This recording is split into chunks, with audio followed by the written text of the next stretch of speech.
media Juni tahun 2014 ya, akhirnya parlemen Jepang itu meresmikan kalau cuman meresmikan ini apa mengkriminalkan orang-orang yang mempunyai image minor, childlike gitu loh, yang kayak anak kecil tapi gambarnya seksi, itu itu baru ditetapkan undang-undangnya. Nah, dengan perundangan undang-undang seperti itu menimbulkan reaksi yang meresahkan dari negara barat gitu loh. Kenapa Jepang hanya cuman mengkriminalkan orang-orang yang mempunyai gitu ya. Tapi bagaimana yang memproduksi, bagaimana yang membuat image-image seperti itu gitu. Jadi banyak sekali kritikan-kritikan dari pihak media, tapi sayang kritikan menurut Macmillan, kritikan dari media itu sifatnya tuh bombastis gitu loh untuk menarik pembaca saja gitu. Tidak berdasarkan hasil penelitian, tidak berdasarkan hasil fakta-fakta empiris. Itu argumen dari McClellan-nya. Karena kalau dalam misalnya sisi dari akademisi, tentu tidak bisa langsung menuduh saja, kayak misalnya ada dia sebutkan satu contoh, ada judul manga Dollhouse, kalau nggak salah Dollhouse, itu manga bergenre horor. Jadi ada kayak laporan CNN gitu bilang ini nih yang menjelek-jelekan manga bergenre horor yang sadis, yang penuh dengan adegan seksual dan sebagainya. Tapi ironisnya manga itu bisa dibaca dengan orang banyak di internet gitu loh, di situs-situs scanlation manga yang menerjemahkan manga, dan juga bisa dibeli di Amazon. Jadi ketika di Jepang itu di satu sisi dari media itu dijelek-jelekan gitu ya seperti itu, tapi itu bisa mudah didapatkan. Nah, menurut Macmillan itu gunanya apa gitu loh, untuk apa kok bisa seperti itu mungkin salah satu hal yang membuat yang yang menurut McClellan hal-hal seperti inilah yang bisa membuat budaya cool Japan itu menjadi tidak cool lagi, bisa bahkan bisa hilang edgy-nya gitu, hilang potensinya sebagai satu bahan untuk bisa menjadi bahan penelitian. Makanya juga di dalam koleksi ini gitu ya, McClellan mencoba para penulis di sini menampilkan pengalaman-pengalaman mereka gitu supaya bisa seperti bukan membela gitu loh, tapi memperlihatkan gitu dalam melakukan penelitian, dalam melakukan pengajaran, ada hal-hal tertentu yang tentang pop culture Jepang yang harus lebih dipahami secara lebih jelas. Jangan dilihat secara permukaan saja seperti para media yang memberitakan tentang cool Jepang yang hanya isinya, bahkan bahkan Jepang itu dikenal tentang istilahnya Empire of saya lupa nih, eh Empire of Child Pornography gitu. Tahun 2014 itu lagi heboh banget gitu. Memang diakui banyak sekali karakter-karakter Jepang gitu ya, karakter-karakter Jepang yang eh ada, nanti saya kasih contohnya seperti itu, anak kecil tapi digambarkannya sedemikian rupa sehingga di beberapa negara itu, khususnya di barat, itu dianggap sebagai child pornography seperti itu. Nah, jadi di koleksi inilah dicoba untuk diangkat ide ini gitu. Ganti bang. Kok belum tadi? Oke ya.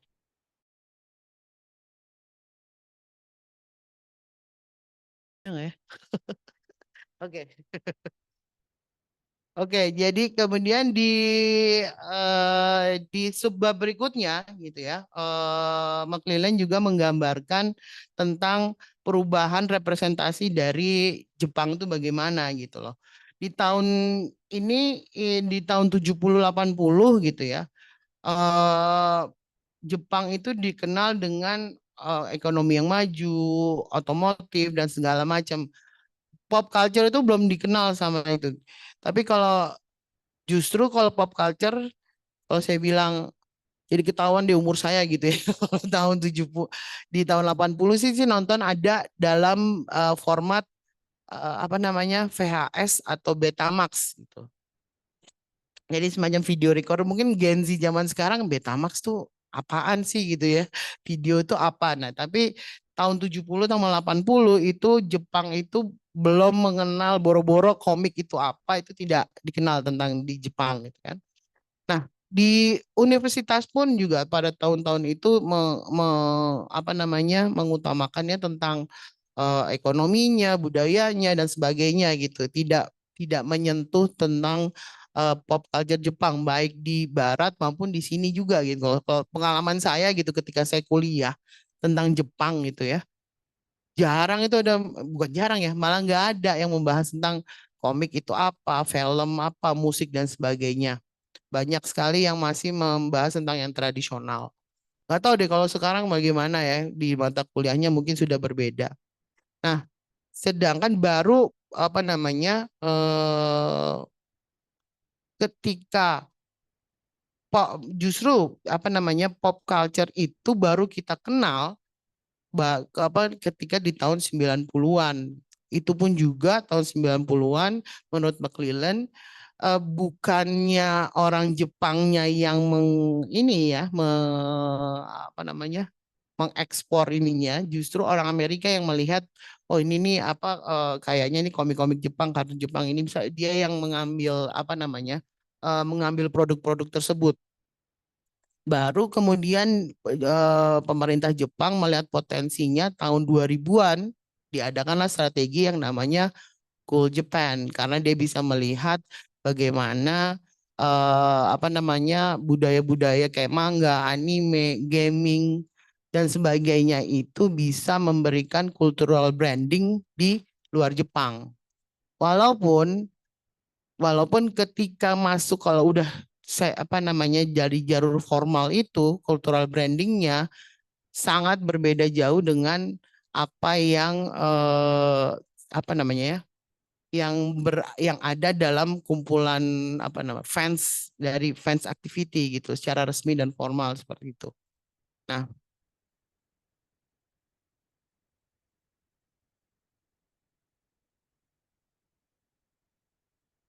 eh, nah kemudian si McLellan juga apa namanya menggambarkan apalagi justru di zaman convergent media ini gitu ya, media yang sudah sangat gampang sekali, bahkan sekarang streaming tentang anime pun udah ada secara gratis gitu ya. Jadi semakin cepat orang-orang itu mendapatkan apa namanya eh, produk-produk Jepang itu sendiri, sehingga materinya itu banyak, mudah diambil, baik di kelas maupun dalam penelitian, relatif lebih mudah gitu. Jadi kayak misalnya di kampus-kampus pun apa namanya di kampus-kampus pun juga banyak McClellan bilang sendiri di sini tidak bisa dipungkiri pop culture itu sebagai salah satu daya tarik untuk masuk ke dalam Japanese Studies gitu ya. Bahkan itu pun juga pengalaman saya sendiri, saya tanya mahasiswa saya itu masuk sastra Jepang kenapa kebanyakan karena saya wibu dan suka sama saya suka dengan anime, suka dengan manga, saya ingin menjadi seiyu, saya ingin dan segala macam. Itu menjadi emang fenomena sekarang karena kenapa kalau menurut McLean itu tadi saya setuju dengan dia karena udah semakin terekspos gitu, orang sudah semakin banyak, sudah semakin tahu pop culture Jepang seperti apa. Nah, itu juga membantu. Tapi justru itu juga dalam satu sisi itu juga positif, tapi itu juga menimbulkan apa ya menimbulkan saya nggak mau bilang negatif ya ada hal-hal yang ya itu tadi kayak seperti pengalaman saya tadi gitu yang harus dinegosiasi gitu kira-kira eh, seperti apa temanya bagaimana karena itu saya bilang tadi yang masuk secara formal dan informal itu berbeda gitu kalau yang secara yang masuknya itu contohnya seperti kayak nih debat tulisan mulu saya kasih gambar sekarang ya Iya. Oh ini sih, ini kalau apa namanya ya? Nggak tahu nih, ini generasi kapan nih animenya nih? Ini generasi ada.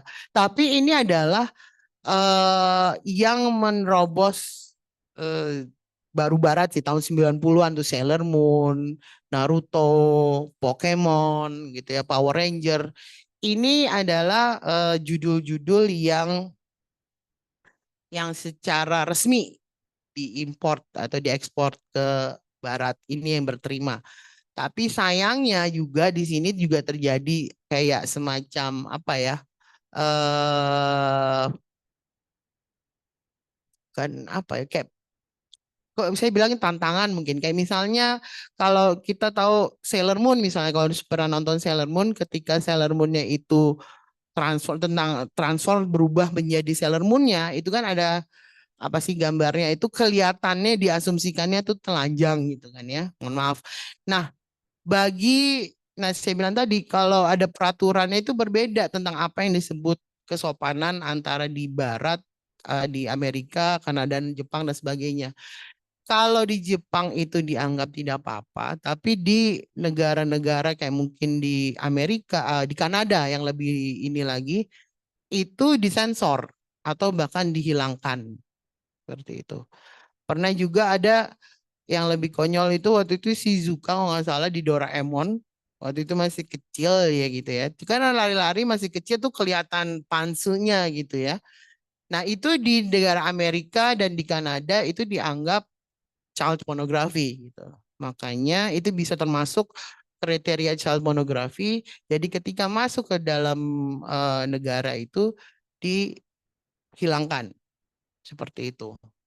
Nah, itu juga terjadi waktu itu di sini di Indonesia gitu ya. Waktu itu saya lagi penelitian lapangan gitu di Gramedia gitu ada komikus Indonesia yang menggunakan style manga. Dia tidak boleh menampilkan adegan adegan ciuman atau padahal sebenarnya katanya bukan ciuman tapi masih adegan romantis lah. Itu harus di blur seperti itu. Nah, hal-hal seperti itu gitu ya, pensensorship sensorship seperti itu menurut McClellan dan teman-temannya dalam buku ini itu menghalangi bukan menghalangi ya apa namanya tantangan bagi para peneliti Jepang yang ingin meneliti sedetil-detilnya gitu, sedalam-dalamnya gitu. Kenapa kok kita mau meneliti misalnya kita ingin meneliti tentang feminitas perempuan gitu ya, tapi kita tidak boleh melihat perempuannya seperti itu analoginya. Seperti kalau di salah satu penulis di sini, dia ingin meneliti tentang seksualitas perempuan, tapi kenapa kita tidak boleh membahas teks-teks yang mengangkat seksualitas perempuan seperti itu. Jadi ini yang dianggap oleh McClellan sebagai salah satu tantangan bagi pengajar maupun peneliti peneliti Jepang apa tentang budaya populer. Yang mana? Ini kira-kira sama. Ya itu tadi ini udah saya bahas. Ya perubahan gitu ya antara apa namanya antara Jepang di tahun 70 sampai 80 dan Jepang sekarang ada positifnya ada negatifnya karena sekarang bahannya semakin apa namanya materinya itu semakin mudah didapatkan tapi juga karena semakin mudah didapatkan semakin bermacam-macam tema yang muncul yang ingin dianalisis ingin yang diangkat gitu kalau memang di dalam ruang kelas yang sifatnya liberal semua atau yang bisa menerima secara kalau itu adalah satu topik penelitian, it's fine gitu ya. Tapi kan nggak semuanya seperti itu. Nah ini.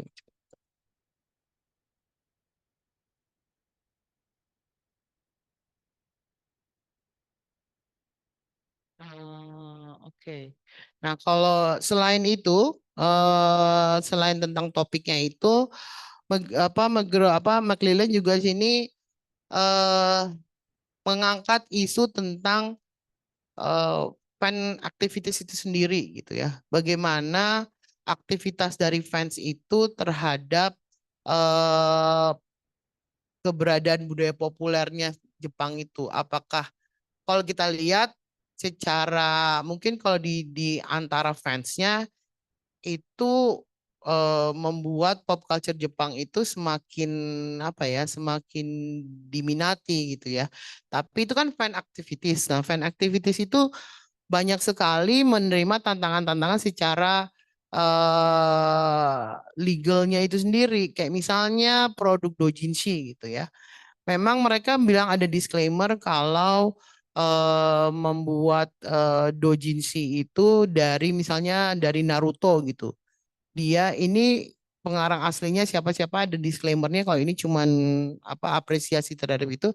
Tapi tetap saja kalau diperjualbelikan itu kan berarti juga ada apa ya mengganggu dari royalti dan sebagainya. Nah, itu juga memang menurut buku ini memang mengganggu penjualan dan sebagainya gitu loh. Tapi bagi fans sendiri apa ya, bagi fans sendiri itu merupakan satu apresiasi terhadap komiknya atau apresiasi terhadap karakternya, terhadap animenya. Nah, ketika kita mau mengangkat tema ini ke kelas, itu jadi masalah juga mungkin kepada institusi sekolahnya. Ini bagaimana kok kalau kita mau meneliti dari barang-barang hasil bukan yang aslinya, bukan originalnya gitu, yang translatednya, yang terjemahannya dan sebagainya. Nah, itu juga kayak misalnya di salah satu apa namanya, salah satu artikelnya di sini yang mengatakan kalau ada mahasiswanya yang bilang Sensei, saya kok kalau kita jangan sembarangan memakai teks-teks dari internet karena bisa dianggap itu melanggar peraturan copyright seperti itu. Jadi ada mahasiswa yang juga seperti itu. Nah, ini menurut apa namanya pengajarnya hal inilah yang sebenarnya menarik untuk diangkat gitu ya. Cuman tetap apa ya membuat membuat ketika kita mengajarkan apa ya tantangan bagi para dosen gitu ya untuk menjelaskan kepada mahasiswanya materi-materi apa saja yang bisa digunakan gitu dalam kelasnya atau dalam penelitian mereka seperti itu. Masih ada waktu atau oke. Cukup banyak soal ini. Saya mungkin langsung ke sebentar.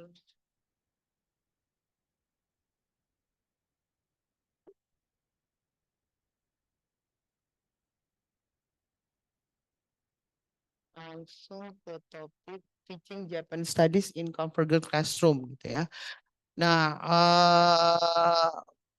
ini yang saya bilang tadi gitu loh. Jadi tantangan bagi para sensei gitu ya untuk bagaimana mengajarkan tentang budaya populer di kelas-kelas yang bahannya itu sudah sangat mudah didapatkan. Ini juga untuk strategi untuk juga para dosen juga tidak apa ya. Kalau menurut saya gitu ya, jangan ketinggalan zaman gitu loh. Topik-topiknya juga pasti mahasiswa kita kalau dalam hal pop culture itu pasti lebih tahu dari kita gitu loh.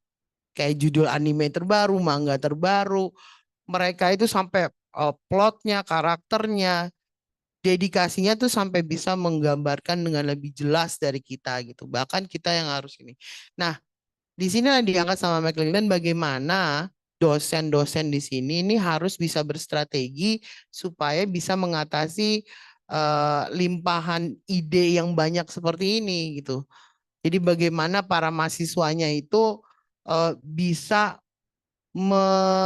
melihat apa interestnya dia terhadap pop culture itu menjadi sesuatu yang bisa diteliti secara empiris, bukan hanya karena kegilaan dia terhadap topik itu, tapi dia bisa apa ya mengembangkan topik tersebut.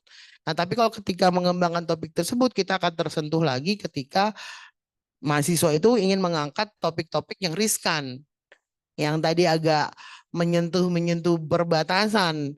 Kalau makanya di sini kayak mau menyentuh soal permasalahan identitas gender, membentuk tentang seksualitas, nyentuh tentang apa namanya pornografi dan sebagainya.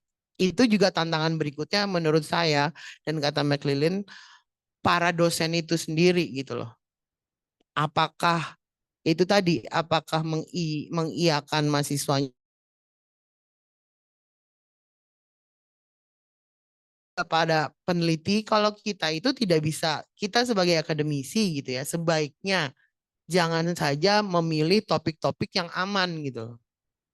Kalau kita memilih topik-topik yang aman saja tidak apa ya tidak bisa secara maksimal kita memahami eh, pop culture. Saya antara saya antara setuju dengan tidak setuju sih dengan pernyataan seperti itu karena saya pun juga mengalami gitu ya ketika saya eh, apa ya membicarakan tentang topik saya gitu ya kepada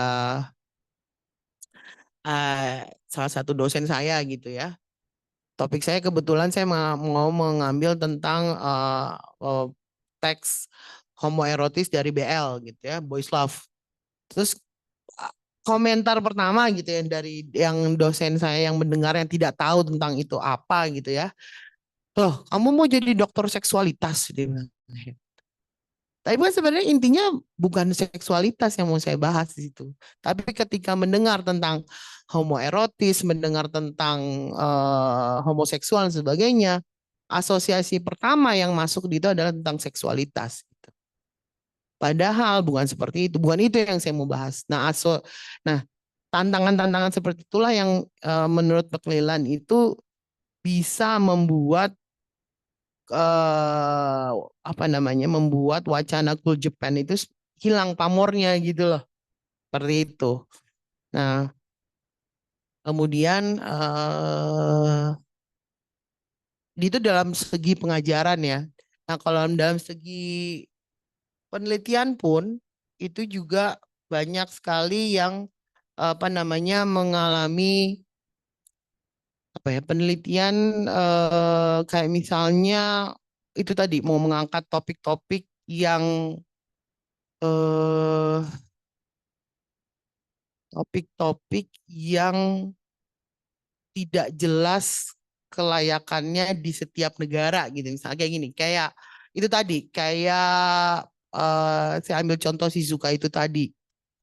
Kalau misalnya di Jepang yang anak kecil kelihatan pansunya itu aman, tapi ketika sudah nyampe Kanada yang itu lebih ketat peraturannya itu tidak boleh, itu sudah dianggap child pornography.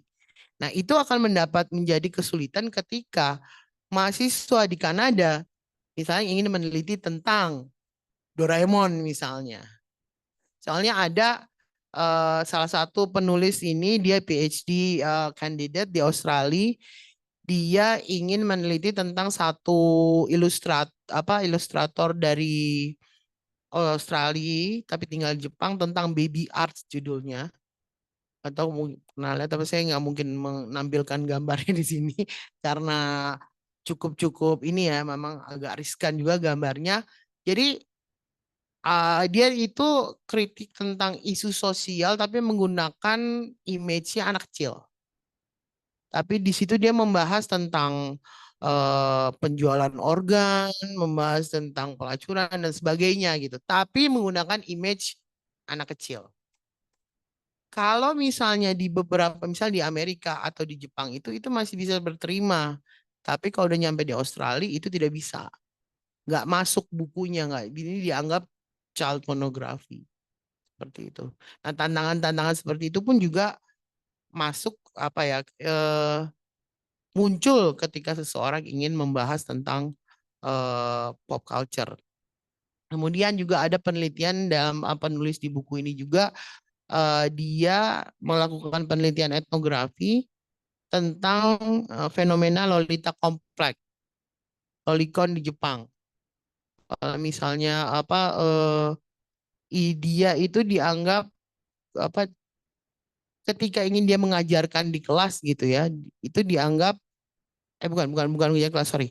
Ketika ingin melakukan penelitian itu apa ya di banyak dari kolik-koliknya mereka menganggap dia ini aneh ngapain sih meneliti tentang anak kecil seperti itu. Jadi sama kayak tadi posisi kayak ketika saya menceritakan tentang topik saya, orang langsung salah kaprah gitu tentang topiknya tanpa tahu sebelumnya kita ini mau ngomongin apa gitu.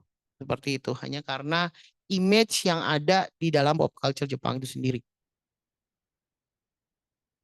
Masalah saya ada image-nya.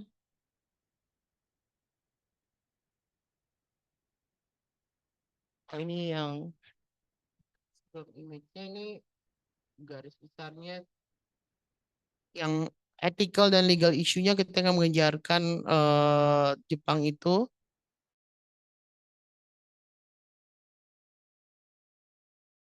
pengaruh buruk terhadap penjualannya karena banyak menyebarkan apa ya, bukan hanya dia mengapresiasi saja tapi juga dijual lagi gitu. Tapi sebenarnya itu kan dijualnya untuk kalangan mereka juga gitu ya. Tapi karena semakin semakin terkenal itu pun menjadi banyak kayak terjadi jual beli seperti itu.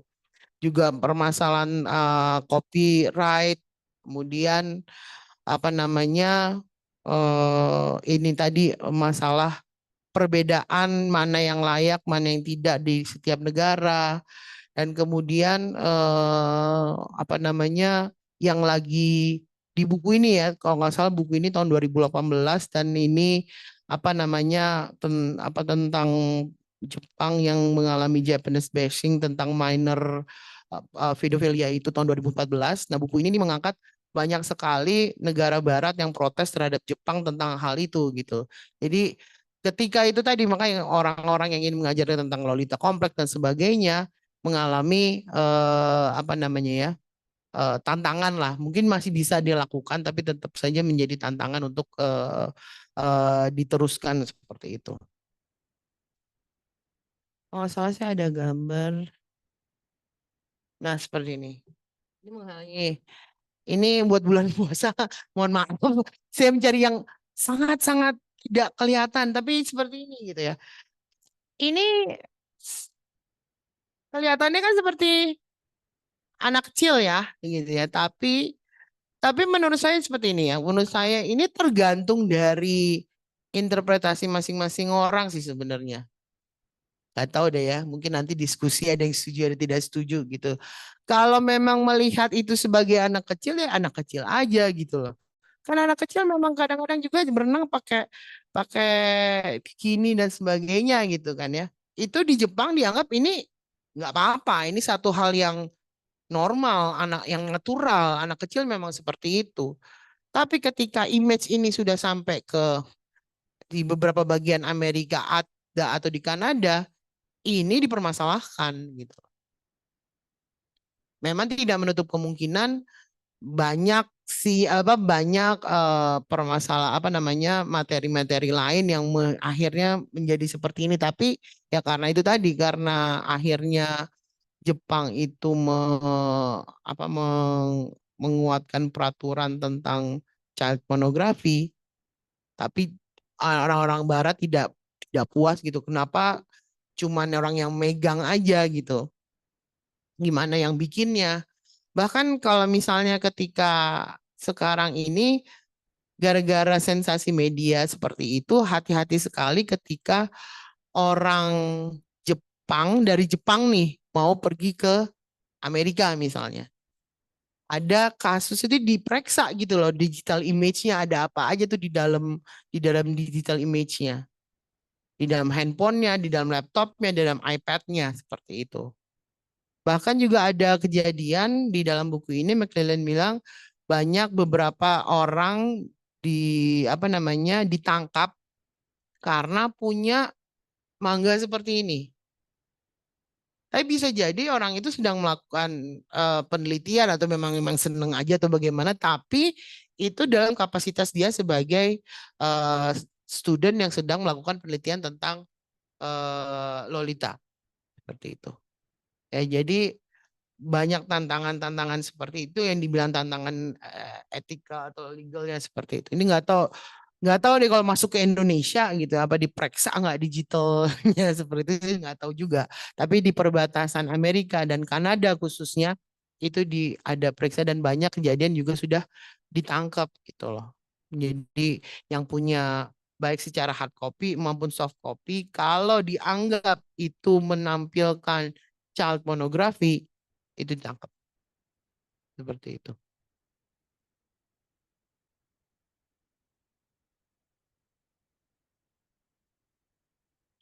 Ini tadi legal concern-nya.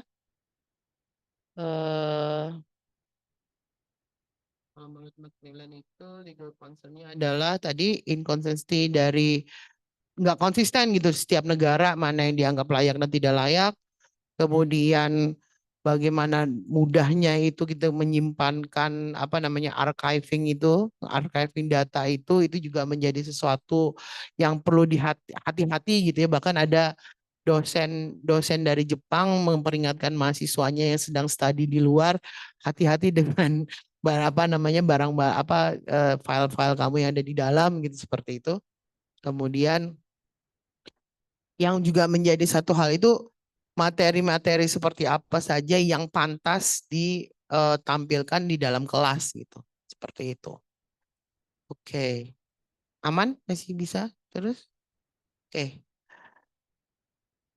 Nah, mungkin yang berikutnya adalah saya akan mencoba memberikan outline dari semua chapter itu tadi. Seperti saya bilang tadi, dari chapter 2 sampai 7 itu dari sudut pandang barat, sudut pandang dosen, dan sudut pandang peneliti yang sedang meneliti tentang apa namanya topik-topik pop culture Jepang.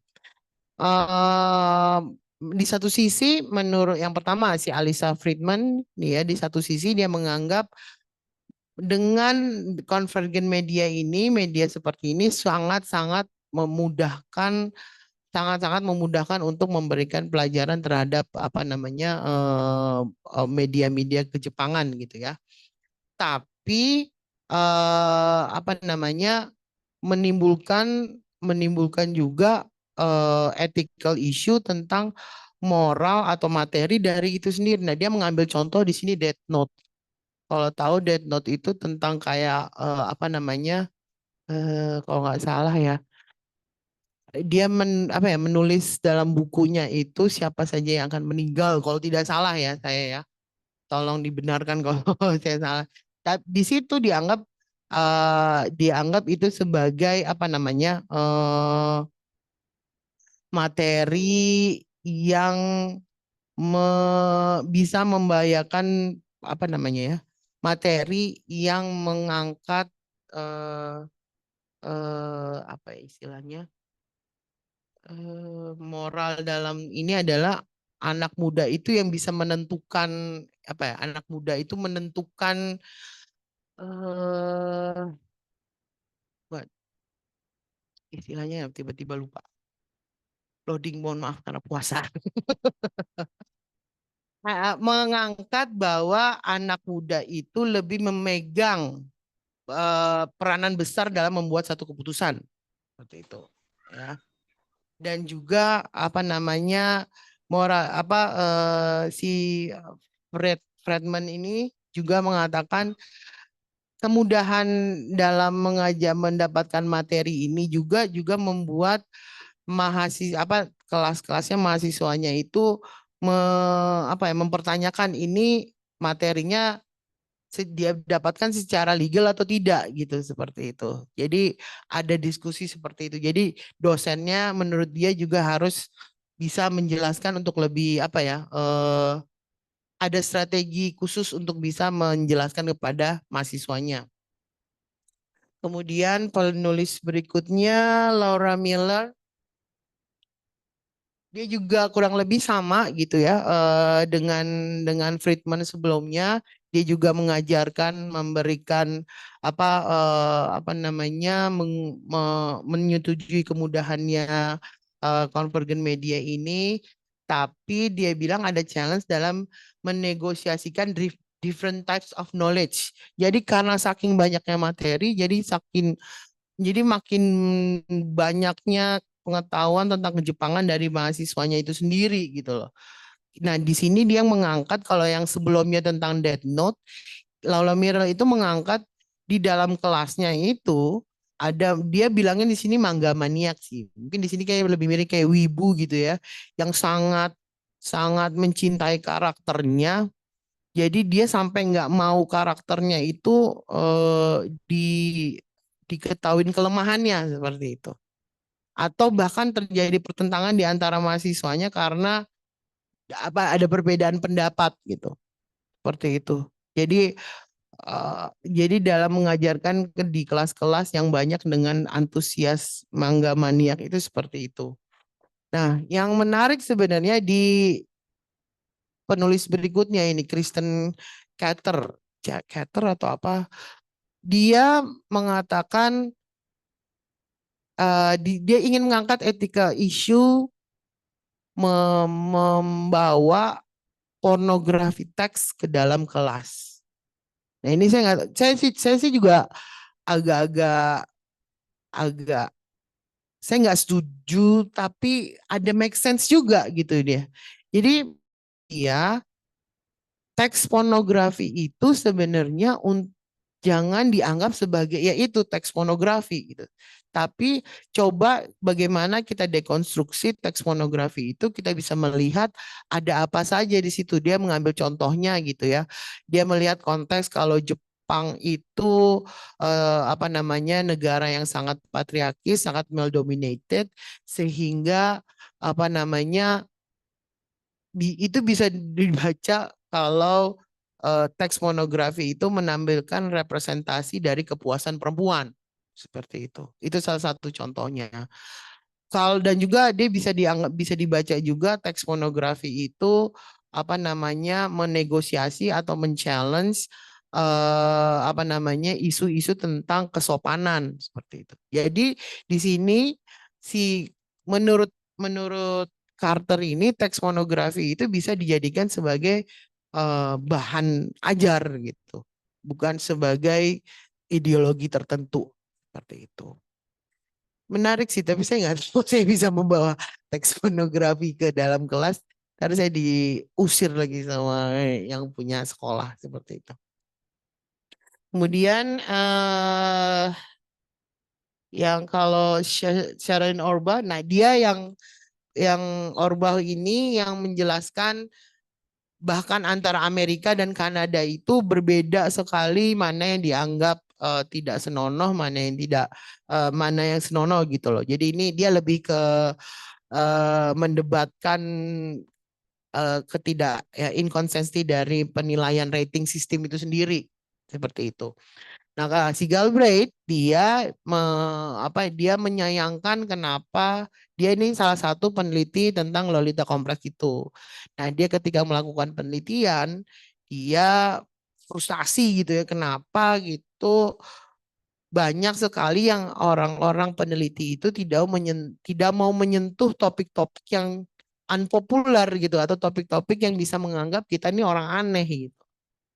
Sedangkan menurut dia eh, sebagai seorang akademisi, tugas kita, tanggung jawab kita adalah untuk menjelaskan satu isu seempiris mungkin gitu loh, sehingga kita bisa mengedukasi orang-orang tentang topik-topik yang unpopular ini. Salah satunya tentang Lolita kompleks ini. Kenapa orang-orang Jepang itu sangat menyukai bukan sangat menyukai, saya itu terlalu judgmental. Orang Jepang itu ada apa namanya subculture Lolita itu sendiri seperti itu Galbraith. Kemudian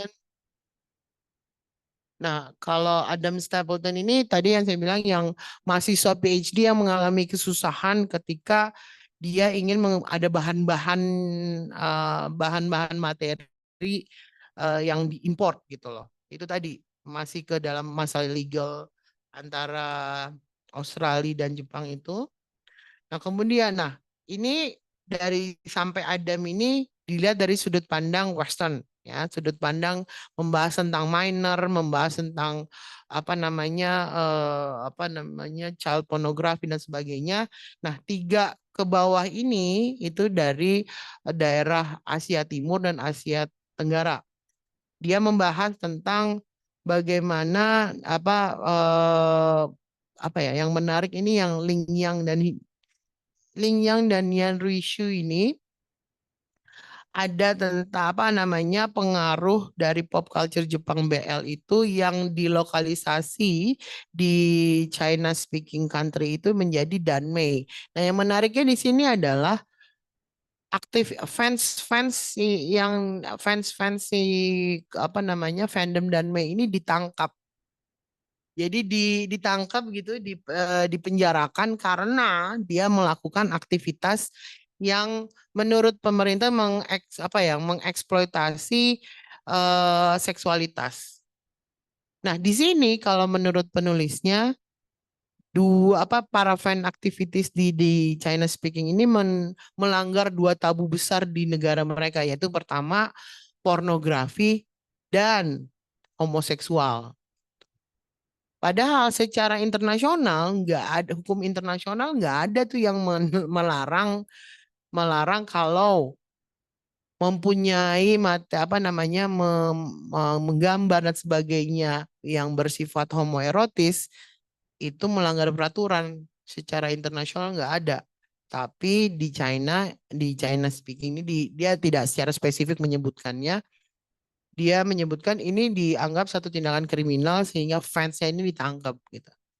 Nah, aku ngebayangin gitu kalau misalnya di Indonesia ini penjara penuh kali ya kalau misalnya itu untuk kayak seperti itu. Tapi kalau di China seperti itu. Jadi kalau BL itu Boys Love, kalau di China ini dikenal dengan Danmei. Seperti itu. Nah, tapi menariknya juga saya ada toko buku di Indonesia, tapi memang toko buku impor yang mengeluarkan novel Boys Love. Dijual secara apa ya? Saya bilang secara resmi karena di toko buku gitu. Ini Boys Love gitu, ada Danmei-nya di situ. Tapi ketika fan activities ini dia ditangkap. Jadi kan kayak ada ya seperti itu, the challenge-nya apakah karena dia fan activities-nya atau gimana seperti itu. Nah, ini kemudian dua penulis lainnya yang kalau Christine Santos dan Febriani Sihombing ini membahas tentang Cool Japan itu juga bisa dianggap sebagai cultural imperialism juga gitu ya. Jadi kayak dia mengambil tema suksesnya festival anime Asia itu membuat semakin banyak orang menyukai manga dan anime, tapi di satu sisi juga membahayakan identitas dari lokal artisnya sendiri. Memang ini saya juga pernah turun lapangan ketemu dengan para komunitas-komunitas komik di Indonesia. Memang ada isu seperti ini gitu loh. Banyak para komik-komik komikus-komikus muda kita itu lebih banyak mengikuti gaya-gaya manga gitu, matanya besar dan sebagainya. Nah, jadi identitas komik lokalnya jadi hilang seperti itu. Ini di Indonesia dan di Filipina. Nah, kemudian yang terakhir adalah Bawan Sugimoto itu melihat persinggungan antara fans Boys Love dengan agama itu.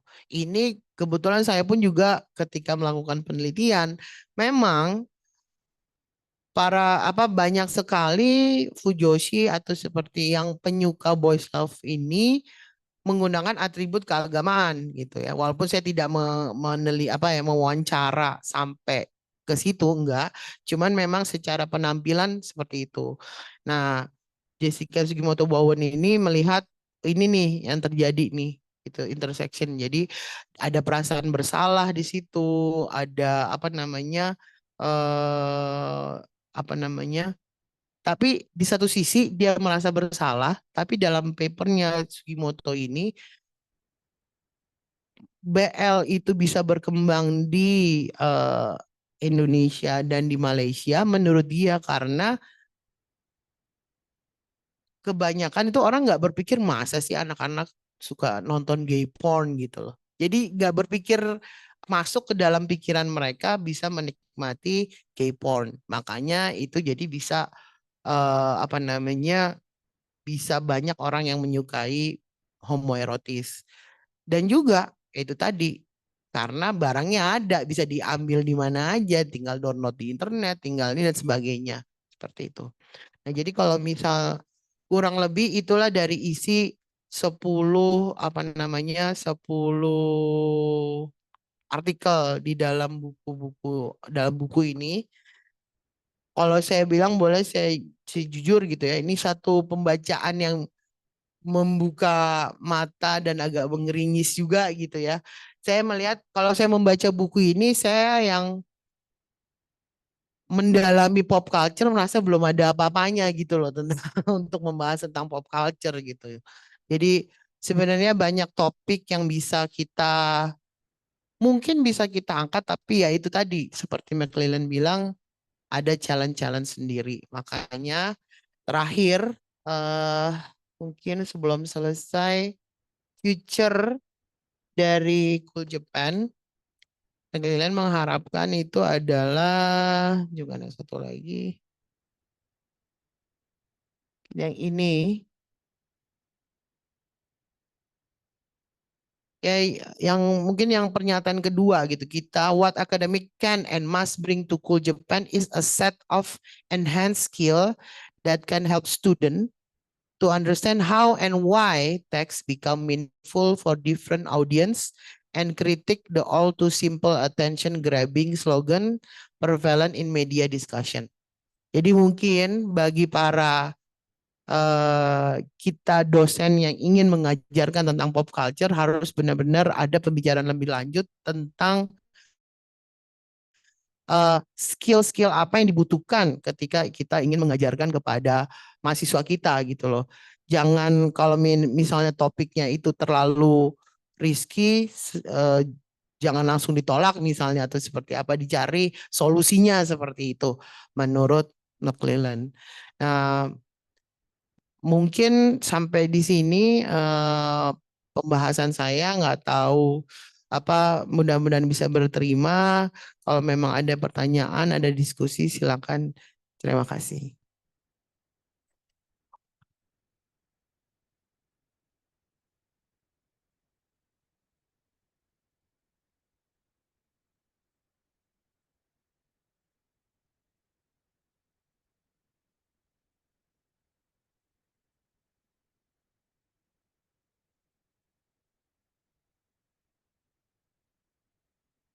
Terkait dengan culture itu tentu juga masalah bahasa ya.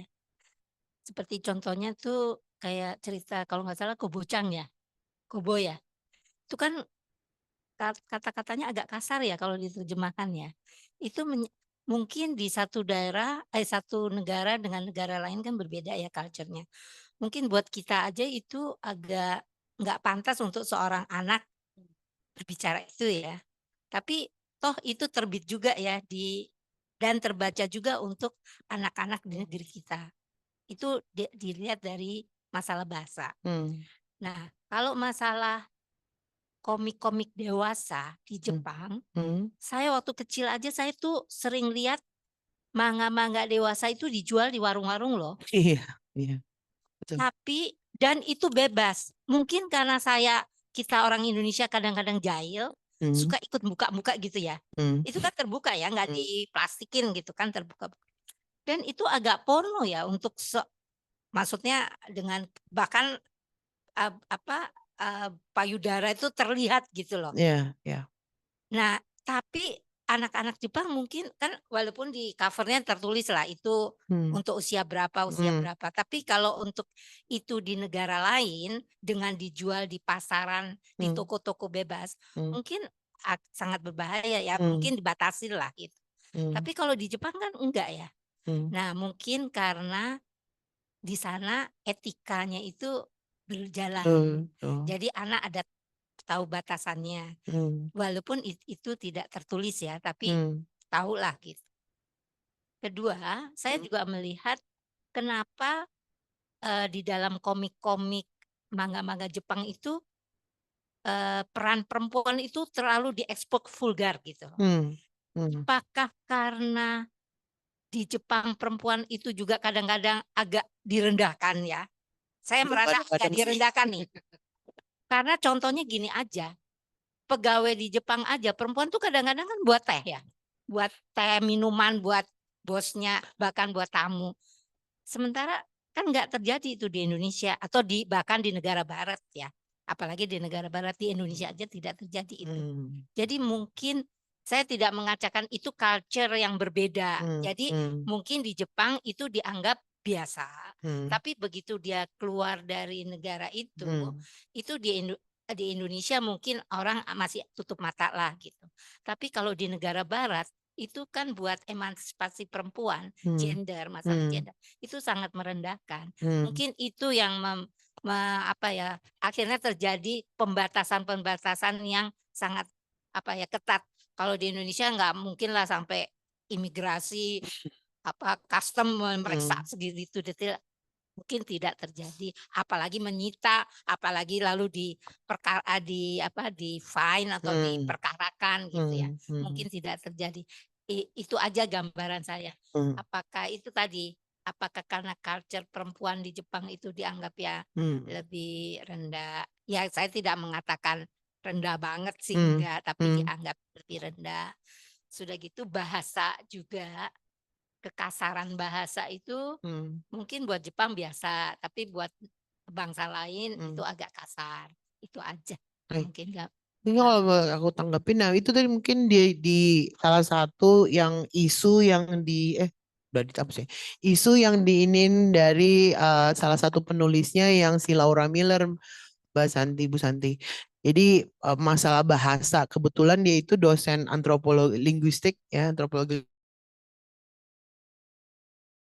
Ya, saya nggak tahu apakah saya belum pernah baca Kobocan versi Indonesianya, tapi ada ketika saya wawancara pihak Gramedia dengan Alex itu ada kebijakan kalau memang ada penyesuaian bahasa gitu loh. Jadi seperti itu kalau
harus harus bisa ditangkap oleh para mahasiswanya dan para dosennya itu bisa mengarahkan gitu, tidak mengarahkan ke hal-hal yang mungkin melenceng seperti itu. Dan balik lagi mungkin ya perbedaan value itu tadi seperti itu juga. Kayak gitu. Oke.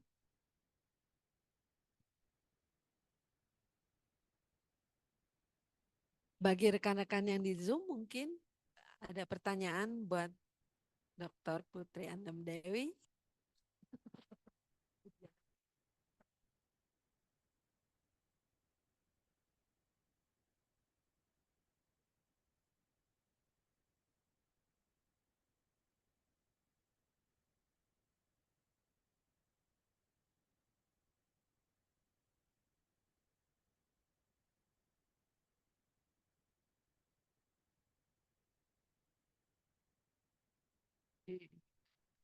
Dongengnya terlalu itu jadi. Oh.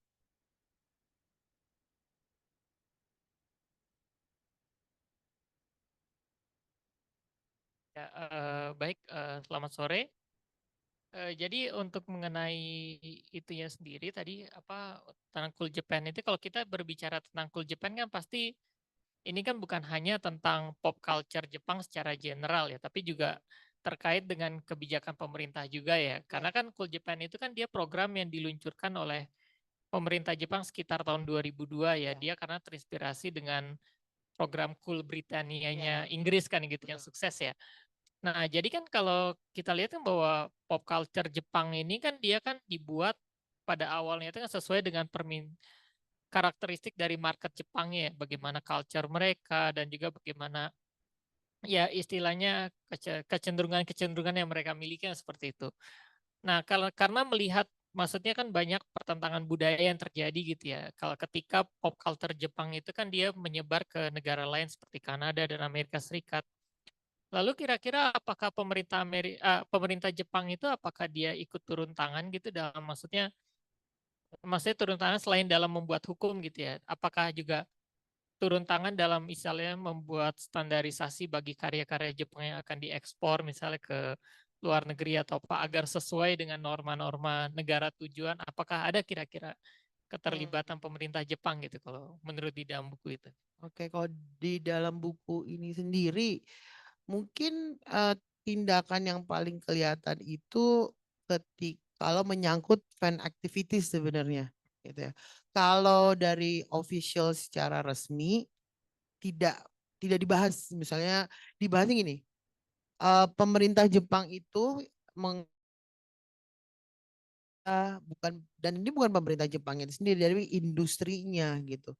Ketika fan activities kayak misalnya doujinshi, penyebaran dan sebagainya itu apa namanya sudah tadi bilang mengganggu penjualan gitu. Jadi karena kan setahu saya kalau di Jepang itu IP-nya itu per karakter gitu. Kalau tidak salah ya. Jadi karakternya itu kalau dipakai itu tuh kan mahal sekali kalau belinya gitu. Nah, itu permasalahan di situ. Sedangkan kalau misalnya di fan activities walaupun ada disclaimer gitu kan, tapi tetap aja kan karakter yang digunakan misalnya doujinshi tentang Naruto tadi, karakter yang digunakan emang Naruto.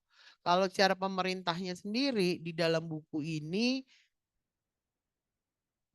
tidak langsung turun tangan tapi lebih ke industrinya gitu karena mengganggu dari penjualan itu sendiri sih. Tapi kalau dalamnya tadi yang kecenderungan-kecenderungan tadi yang udah sampai ke Amerika, Kanada dan Australia itu ininya urusan Kanada, negara terkait gitu loh. Jepang nggak ikut campur di situ gitu. Seperti itu. Karena ininya siapa saya lupa yang memperdebatkan perbedaan antara Amerika sama Kanada itu sendiri detailnya dan sebagaimana. Nah, itu emang udah masuk ke wacana barat seperti itu. Baik. Sama saya mau tanya juga ya. Kan sekarang kan banyak istilahnya kayak karya fiksi penggemar gitu kayak model doujinshi dan segala macam ya. Dan itu kan nggak hanya berkembang di Jepang saja, namun juga kan mulai berkembang di dunia barat kan seperti itu ya. Jadi ya misalnya kayak sama malah itunya sebenarnya slash fiction Jepang sama barat sama. Dan saya pernah lihat juga karena banyak apa ya fan fictionnya orang barat pun juga sekarang sudah hampir mirip dengan Jepang gitu. Jadi setidaknya ada pergeseran-pergeseran gitu. Lalu kalau misalnya di Barat sendiri, kira-kira apakah nanti akan ada perubahan gitu ya? Maksudnya apakah sesuatu yang tadinya tabu di Barat itu yang sesuai dengan Jepang sekarang itu akan bisa diterima juga gitu kan? Mengingatkan bahwa perubahan di zaman digital dan internet itu sangat besar kan seperti itu. Menurut saya sangat mungkin sekali gitu ya. Ini tadi yang pasti bilang tadi, siapa namanya tadi? Saya Radian. Radian bilang sendiri. Apa sekarang pun yang barat sudah ke Jepang-Jepangan juga. Itu kan terjadi ya karena dengan convergent media ini gitu ya.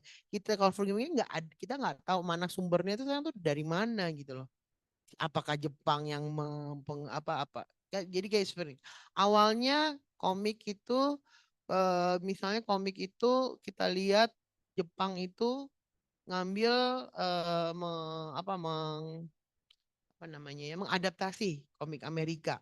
Terus dia masukkan terus keluar menjadi manga seperti ini gitu ya.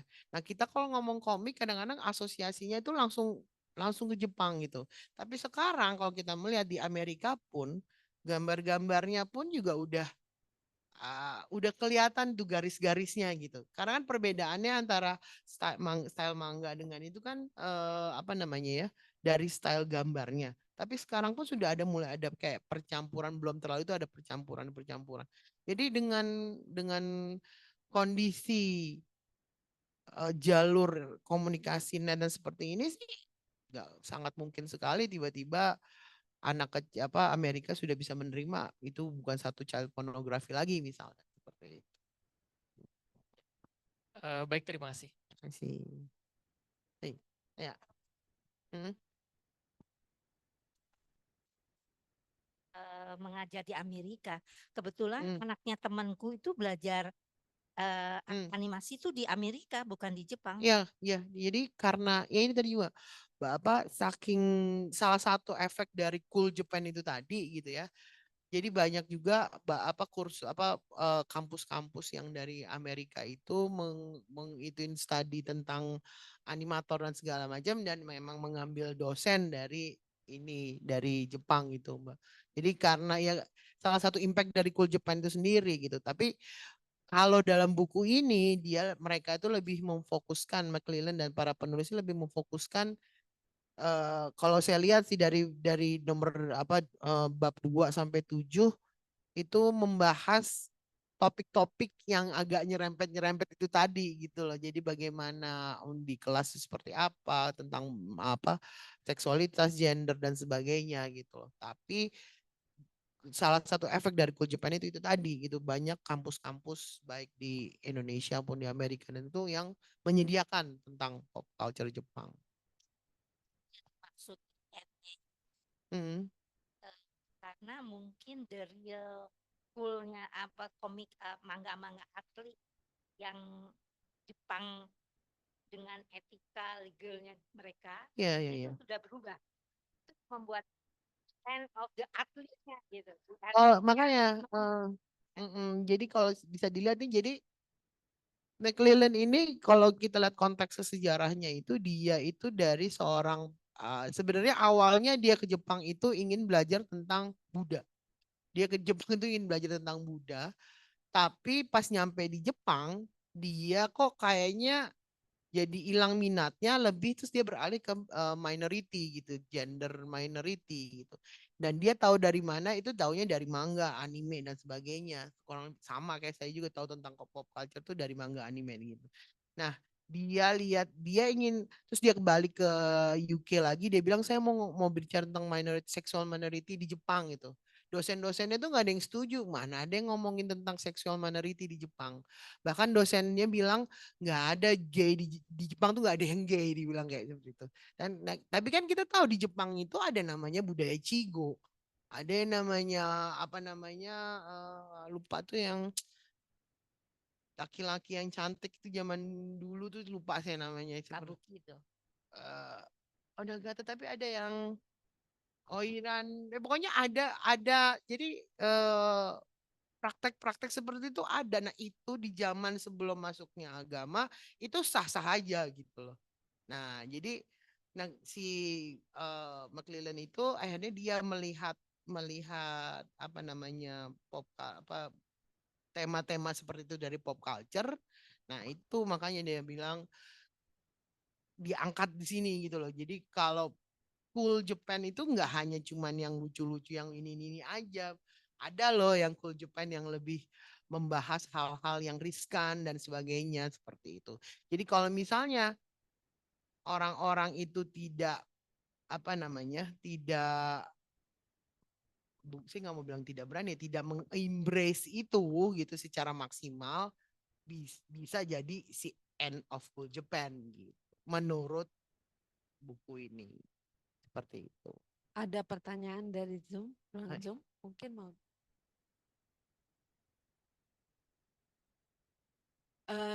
Rekan-rekan yang di Zoom, Aji ya, silakan Diapain ya aku sama Jim?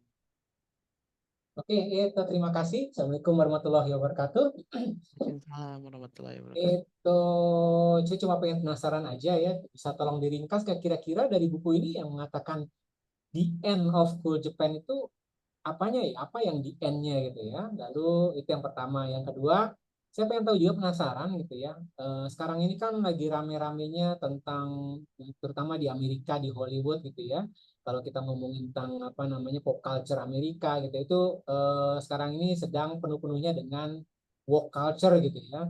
Nah, dalam buku ini ya, apakah ada McClellan ataupun yang lainnya yang juga bersentuhan ya dengan cool Japan ini, dengan woke culture ini ya, ataupun pengaruh woke culture ini ya terhadap cool Japan ini. Saya penasaran, pengen tahu aja gitu ya. Oke, mungkin itu dulu dari saya pertanyaannya. Terima kasih. Oke, satu dulu ya, langsung jawab aja kali ya. Jadi suruh intisari the end of cool Japan. Iya, iya, Kalau menurut saya, the end of cool Japan tadi seperti yang saya bilang ke Mbak Santi tadi gitu loh. Kalau misalnya menurut buku ini kita misalnya, jangan saya, kalau kita ngajak orang-orang berarti ya, saya sebagai pemerhati atau peneliti dari pop culture Jepang itu eh, hanya mengembrace hal-hal yang berterima, hal yang positif, hal yang bagus-bagus aja tentang cool Japan, bisa kemungkinan terjadi end of cool Japan gitu. Karena menurut McClellan dan teman-teman di buku sini, cool Japan itu tidak sebatas itu saja gitu loh. Jadi semua aspeknya positif negatifnya itu ada dalam cool Japan. Jadi makanya disarankan di akhir buku apa di kesimpulan dari McClellan itu, kita sebagai peneliti ataupun sebagai dosen dari studi Jepang, ketika mengajarkan apa namanya topik tentang pop culture, harus udah mantap skillnya, udah kayak apa namanya, sudah paham tentang sebenarnya pop culture itu seperti apa. Itu seperti itu sih. Kalau woke culture, jujur saya baru dengar itu woke culture apa ya? Woke culture apa ya woke culture ya? nah, yang apa namanya, yang banyak sekarang ini kan di Amerika ini apa namanya trennya ya, kayak misalkan yang kalau kita nonton YouTube sekarang ini kan banyak sekali yang kayak anti white gitu ya. Kalau jadi kalau dalam Oh, film oke. ya white people tuh nggak boleh gitu lah, bahkan ini kan. Lalu juga sekarang ini kayak misalkan kayak woman empowering gitu ya. Jadi Heeh. banyak tokoh-tokoh sekarang ini film yang ini kan tokoh utamanya perempuan, lalu yang tokoh-tokoh yang mungkin yang sudah punya dalam punya sejarah dalam film tersebut, ketika di remake dan dimasukkan atau dibuat satu seri baru, itu tokoh-tokoh lamanya itu justru yang notabene dulunya adalah laki-laki, itu yang yang maskulin itu semua dihancurkan sama tokoh yang perempuan ini gitu. Jadi seakan-akan Woke laki culture. Itu payah kalau gitu. secara Lalu woke culture-nya sendiri saya belum pernah dengar ya ya. Tapi kalau memang tadi ada istilah remix-nya juga dibahas di sini, remake culture-nya, yaitu mungkin dari mungkin saja gitu bisa bersinggungan gitu ya, bisa masuk ke dalam apa namanya media-media dari pop culture itu sendiri. Kalau misal ngambil dari ambillah satu tentang masculinity itu sendiri gitu. Sekarang mungkin muncul yang ada namanya soft masculinity gitu, ya kan? Dan itu sudah berterima. Tapi karena saya, apa kira-kira woke culture seperti itu kah atau gimana? mungkin ya lebih kayak ya model seperti itu ya, atau juga yang sekarang ini pop culture juga banyak yang orang kulit hitam gitu kan ya, yang bahwa kayak misalkan kita lihat film misalkan yang kemarin Little Oh, Mermaid gitu oke, ya. minority itu jadi kayak kebalik gitu. Minority Ya jadi sekarang yang lebih minority sekarang bersuara gitu, lebih didengar gitu. Udah bukan di justru others lagi gitu. ya nggak, justru sekarang kan kecenderungannya justru woke culture itu jadi yang majority, bahkan kayak Ah, dilarang gitu, bahkan oke. salah, semua itu salah gitu barangnya gitu. Kalau disimpulkan secara sederhana gitu ya. Jadi yang majority itu salah, yang minority harus naik, harus ini gitu dan sebagainya. Hmm. Ya, apa Bisa sih, tapi itu mungkin tergantung dari kepentingan siapa dan siapa yang menguasai media dan komunikasi sih. Sangat mungkin sekali itu. Tapi Plus kalau juga woke culture di juga pop sekarang kan culture lagi Jepang mengangkat. mungkin dengan adanya buku-buku seperti ini gitu ya. Ini salah satu impact dari woke culture itu sendiri gitu, lebih ingin membangunkan kesadaran tentang minority, kan di sini banyak mengangkat minority juga seperti itu di buku ini. Tapi nanti kayak baca lagi tentang woke culture itu seperti apa. Karena saya takut saya sotoy ya. Tapi kira-kira. Tapi yang pertama itu seperti itu tadi cukup itu bisa diterima Oke, mungkin tentang cukup. End of Cool Japan-nya. Bisa. Oke. Oke, terima kasih. Ada lagi? Satu pertanyaan lagi mungkin ya dari rekan Zoom. Nggak ada. Kalau gitu saya ingin bertanya seperti tadi yang Radian ungkapkan bahwa Cool Japan itu adalah satu kemasan yang dibuat oleh pemerintah Jepang untuk menambah apa namanya nilai politik ekonominya sebagai soft diplomasi dan sebagainya.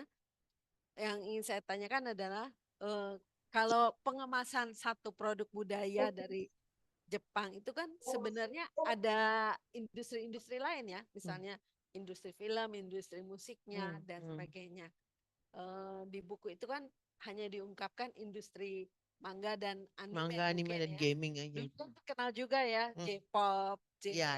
J-drama dan sebagainya. Kemudian kalau dikatakan the end of Cool Japan, apakah bisa dikatakan bahwa program pemerintah Jepang dalam mengemas produk budayanya itu hampir gagal atau bagaimana? Padahal ada industri lain gitu selain ini.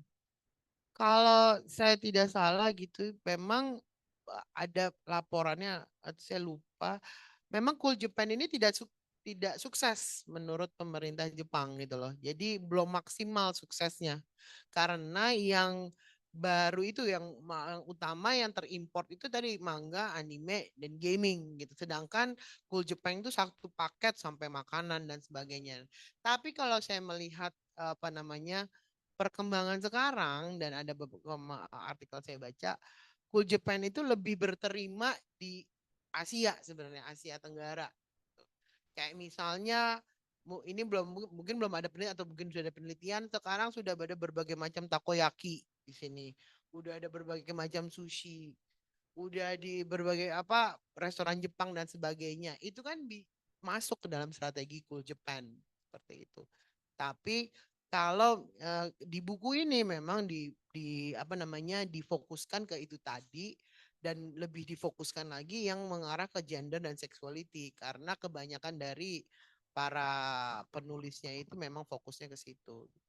Tapi untuk Cool Japan-nya sendiri pemerintah menganggap itu belum berhasil seperti itu. Kira-kira faktor utamanya apa?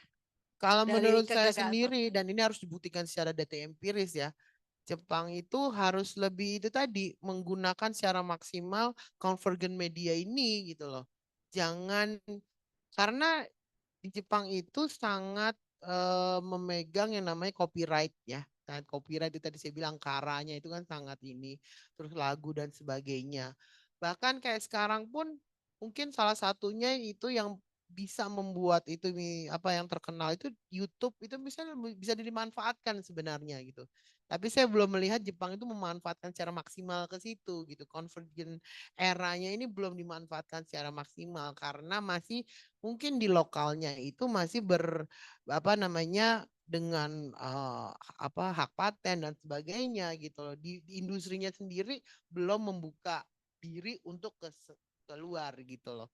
Seperti itu. Jadi dan di sisi lain negara-negara lain sudah berlomba-lomba kayak Korea, China, sekarang India.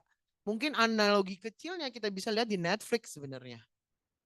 Jadi di Netflix itu kayak misalnya dulu ada Koichi Iwabuchi, dia bilang kita bisa melihat apa aksis power itu dari drama gitu, dia bilang. Nah, kita bisa melihat pertarungan di Netflix tuh drama Korea, drama Jepang. Sekarang banyakkan drama Korea pada drama Jepang.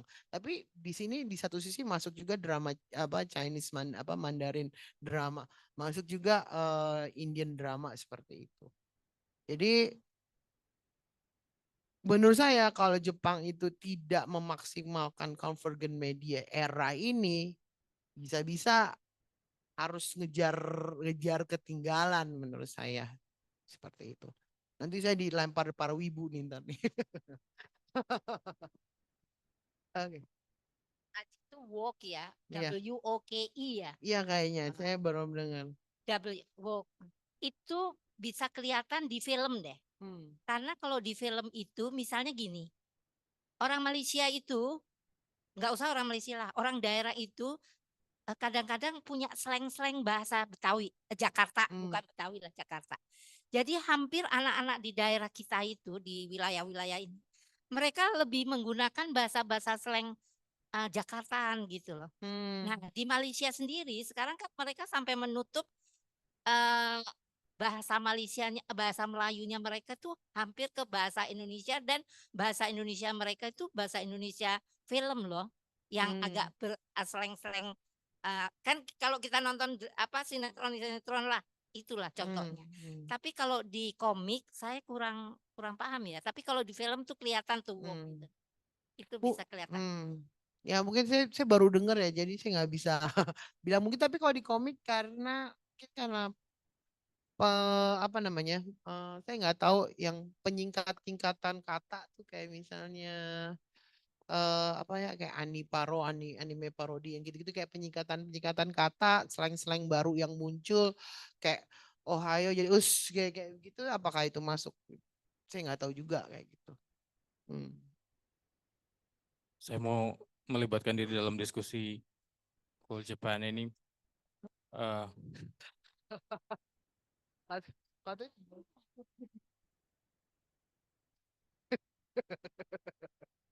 Saya rasa pertanyaan-pertanyaan yang muncul itu karena judul bukunya membingungkan. The End of Cool Japan. Pertama, ya menyambung pertanyaannya Mas Radian, terus komentar-komentarnya Pak Aji dan Bu Susi, kan kita jadi bingung ya. Ini tuh lagi memprediksi atau mengumumkan kematian Cool Japan sebagai strategi diplomasi. Artinya atau Cool Japan itu adalah istilah yang merangkum budaya populer Jepang secara keseluruhan. Nah, saya belum baca bukunya, tapi kalau lihat mendengar penjelasannya Mbak Andam, terus juga melihat perkenalan bukunya, sepertinya fokusnya bukan pada kebijakan pemerintah deh. Jadi sepertinya mungkin yang perlu diklarifikasi adalah Cool Japan yang ada di sini, bukan yang Cool Japan yang ada di pemerintah Jepang itu. Ini adalah Cool Japan sama dengan budaya populer Jepang. Iya, Sepertinya ya. Iya.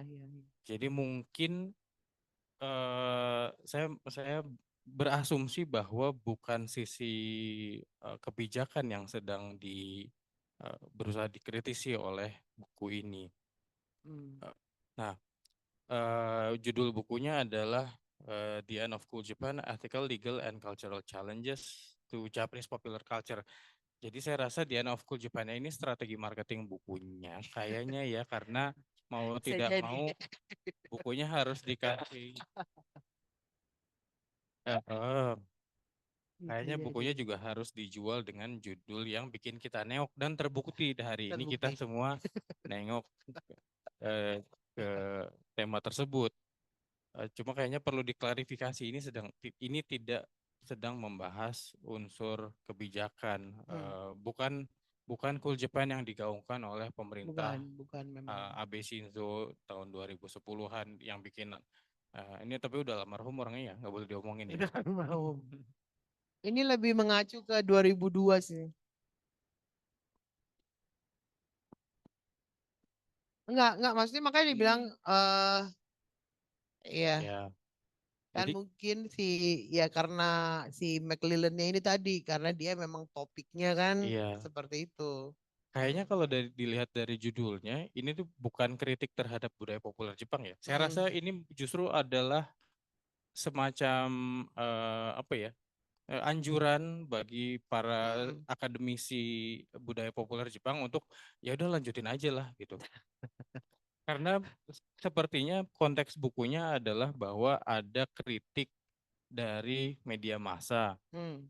terhadap budaya populer Jepang. Seperti tadi Mbak Andam mengutip dari bukunya, salah satu kritik yang disampaikan oleh media massa yang tidak dijelaskan juga dari mana sebenarnya ya, adalah bahwa Jepang sebagai the empire of child porn gitu misalnya. Sehingga itu sepertinya memicu kritik tentang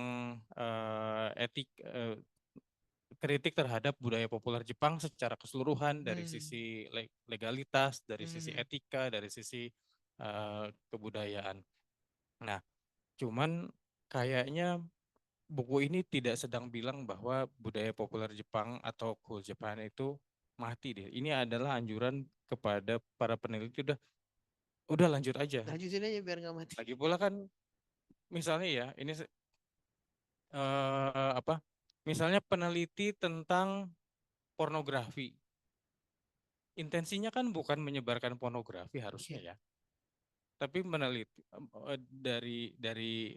dari objek penelitian berupa pornografi itu apa yang sebenarnya mau disampaikan. Nah, jadi saya rasa supaya kita nggak juga berpusing-pusing dengan kematian Cool Japan ini, saya mengajak kita untuk melihat ini sebagai strategi dari publisher untuk bikin kita nengok. Ya. Nah, iya. Dan terbukti berhasil kan, Bu? Padahal ini ngajarin ya udah ngajarinnya terus pop culture gitu. Ya itu komentar saya Mbak Anam Terima kalau mau kasih. dikomentari. Ya sih makanya saya bilang jujur pas pertama saya baca buku ini belum lihat dalamnya. Saya berpikirnya itu tadi strategi ini karena dilihat tadi ada Hallyu lah, ada apa nih jangan-jangan ini udah nggak laku dan soal apa sales dan segala macam gitu. Tapi pas baca bukunya loh beda sama sekali dan memang benar setuju sih nih bikin bikin saya nengok emang ini apa nih End of Cool Japan nih. Karena 10 tahun yang lalu ada si Koichi Uebuchi lagi dengan buku ini tentang Cool Japan tiba-tiba dibalas dengan End of Cool Japan. Si McLellan sama Iwabuchi temenan lagi. Jadi kan kan tebel ya. Jadinya ini ada apa? Taunya memang ya setuju juga ini ya promosi juga sebenarnya pop culture Jepang tuh sebenarnya bisa diajarkan di kelas-kelas, bisa dijadikan satu bahan penelitian baik topik yang aman maupun tidak aman. Ya gitu seperti itu sih. Baik. Sebenarnya ada judul yang lebih dramatis lagi, The Death of Cool Japan. Untung nggak pakai itu ya. Semakin bingung. Gak bisa ntar itu marah beneran orang Jepangnya kalau kayak begitu. Baik, tepuk tangan untuk Mbak Anda atas presentasi dan diskusinya yang menarik. Rekan-rekan di Zoom, ada yang melambaikan tangan? Terima kasih sudah mendengar dongeng saya. Terima kasih rekan-rekan yang di Zoom sudah join dengan kutu buku kita hari ini.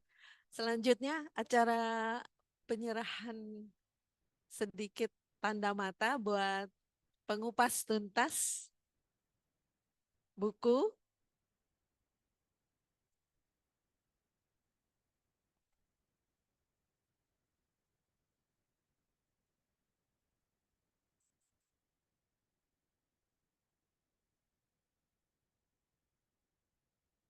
Tepuk tangan untuk pengupas tuntas kita.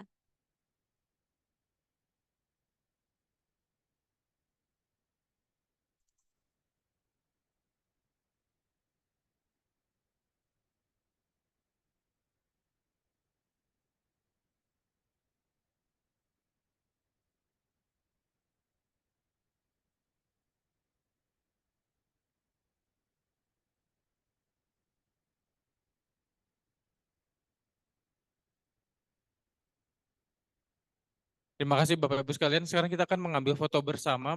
Kepada Bapak Ibu yang mengikuti lewat Zoom, kalau berkenan menyalakan kamera, kita akan melakukan foto bersama. Baik, terima kasih yang berkenan menyalakan kamera. Kita masih tunggu 10 detik lagi lah.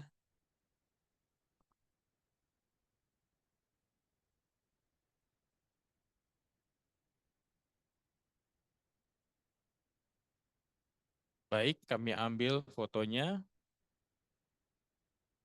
1, 2, 3. Lalu halaman selanjutnya. Iya, diulang. 1, 2, 3.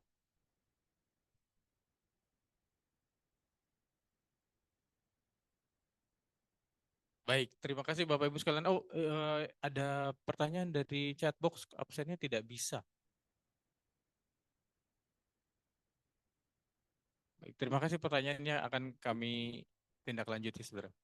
Baik, Bapak Ibu sekalian, demikian acara ini kami akhiri. Terima kasih yang sudah berkenan hadir. Insya Allah bulan depan Kutu Buku juga akan kembali diselenggarakan dengan pengupas Ibu Susi yang biasanya menjadi MC. Jadi informasi akan kami berikan seperti biasa. Jadi kami sangat berharap bisa berdiskusi kembali dengan Bapak Ibu rekan-rekan sekalian. Terima kasih atas kehadirannya. Assalamualaikum warahmatullahi Terima kasih banyak Bu Andam, Bu Susi semuanya.